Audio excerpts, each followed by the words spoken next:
Hey everyone, we're back here in Bali to do some Gi Jiu Jitsu this morning. I'm going to show the first choke you want to learn in Jiu Jitsu when you're a complete beginner. So if you want to have good Jiu Jitsu fundamentals, make sure to like and subscribe to my channel.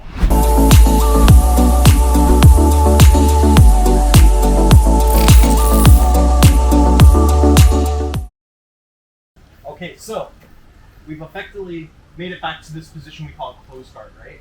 Closed guard is a control point, mostly because I'm giving Luke a bear hug with my legs, right? I have control over his torso. Okay, so what I'm going to look to do when we get here is something you should look familiar to you guys, which is what we're going to call a cross choke. Okay, so my left hand's going to look to open the collar, and from here I'm going to reach in, and as I reach in, I want you guys to watch what I do with my hips. I'm going to turn my hips out to the side. And as I turn my hips, I'm going to reach in so deep with 4 fingers in, right? You should be on the other side. I'm going to reach in so deep that I'm grabbing the collar on the back of his neck. Okay, so that's my target, is the collar on the back of the neck. Now watch from here, I'm going to swivel to the other side to reach over and grab the collar on the other side. So when you guys grab this second collar, there's a bunch of different ways you can grab it. Probably the easiest one to start will be thumb inside on the collar. Now watch, I'm going to square back up with Luke. I'm going to do a crunch and pull my elbows down towards my hips as I cast my wrist, okay, to create that cross-choking effect. This is the same as the t-shirt choke we did in our self-defense seminar, right? It's tight, huh? Yeah, lights just closed in for a bit. While you were explaining, I was just uh-oh. So I just want you guys to think that the collar is just like a rope wrapped around its neck. Same like my belt, right? We just want to make sure that we're grabbing both ends of the rope so we can apply pressure for our choke. Okay, so again, when I'm here, if I keep my hips square, I can get a deep grip, but watch the difference of when I turn my hips. See how I can get that hand so much deeper in the back of his neck?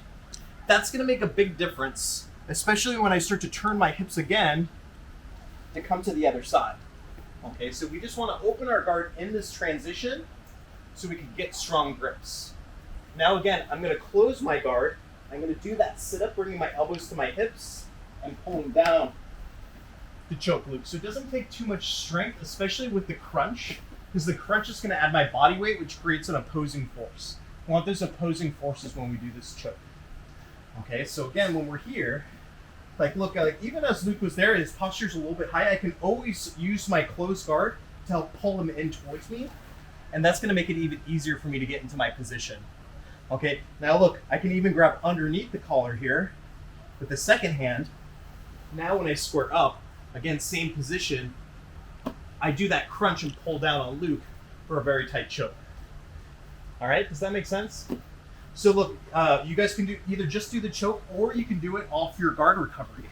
So you guys can start here being pinned in side control.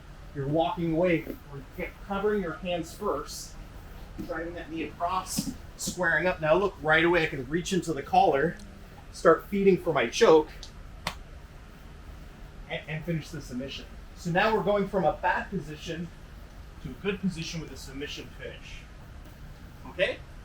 Let's try it. 1, 2.